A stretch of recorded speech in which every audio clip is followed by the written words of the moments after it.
എന്താ മുഖത്തൊരു കള്ള ലക്ഷണം? ഇതെന്താ?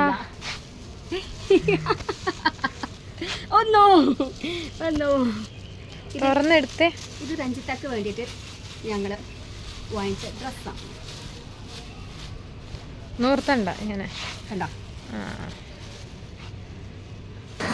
നമ്മുടെ കൂട്ടത്തിലുള്ള രഞ്ജുവിൻ്റെ ബർത്ത്ഡേ ആയിരുന്നു കഴിഞ്ഞ മാസം 30-ാം തീയതി.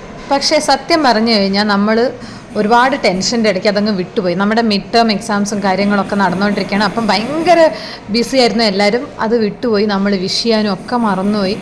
അത് കാരണം കൊണ്ടിട്ട് അവൾക്ക് ഭയങ്കര വിഷമമായി. പക്ഷേ പുള്ളിക്കാരി നെക്സ്റ്റ് ഡേ നമുക്ക് കേക്കൊക്കെ കൊണ്ടുവന്ന് തന്നു കേട്ടോ. അപ്പം നമ്മൾ ചോദിക്കുകയും ചെയ്തു. അപ്പം പക്ഷേ പറഞ്ഞില്ല. പിന്നെ നമുക്ക് ബർത്ത്ഡേ ബേബീസിൻ്റെ മെയിൽ വരും. അതെടുത്ത് നോക്കിയപ്പോഴാണ് കണ്ടത്. അപ്പം നമ്മളൊരു ഗിഫ്റ്റ് മേടിച്ചു അവൾക്ക്. സത്യം പറഞ്ഞു കഴിഞ്ഞാൽ ഗിഫ്റ്റ് കൊടുത്തു കഴിഞ്ഞാൽ സങ്കടം കോമ്പൻസേറ്റ് ചെയ്യാന്നല്ല കേട്ടോ. പക്ഷേ കഴിഞ്ഞു പോയ കാര്യത്തിനെക്കുറിച്ച് നമ്മൾ ഒത്തിരി വെറീഡായിട്ട് കാര്യമില്ല. അപ്പം നമ്മൾ എന്തായാലും ഒരു ഗിഫ്റ്റൊക്കെ മേടിച്ചുകൊണ്ട് വന്നിട്ടുണ്ട്. നമ്മൾ അവൾക്ക് കൊടുക്കാൻ പോവാണിന്ന്. അപ്പം ഞങ്ങളിത് കൊണ്ടുവരുന്നുള്ള ഒരു ഐഡിയ ഇല്ല. ഞാൻ റാപ്പ് ചെയ്യാനും വിട്ടുപോയി, കവറും എടുക്കാനായിട്ട് മറന്നുപോയി.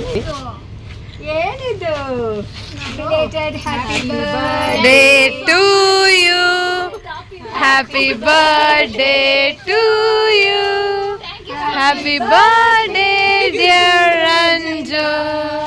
Happy birthday to you. May God bless you.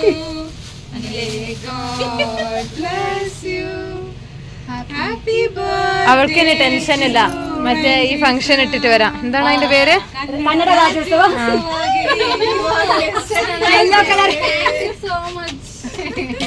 2 words.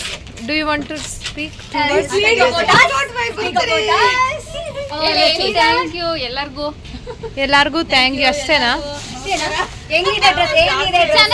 ಚೆನ್ನಾಗಿದೆ ಡ್ರೆಸ್ಸು. ಕನ್ನಡ ರಾಜ್ಯೋತ್ಸವ ಹಾಕೊಂಡು ಬರ್ಬೇಕು. ನಾಳೆ ಸೈಜ್ ಆದ್ರೆ ನಾಳೆ ಕನ್ನಡ ರಾಜ್ಯೋತ್ಸವ ಅವಾಗ ಹಾಕೊಂಡು ಬರ್ಬೇಕು. ಓಕೆ.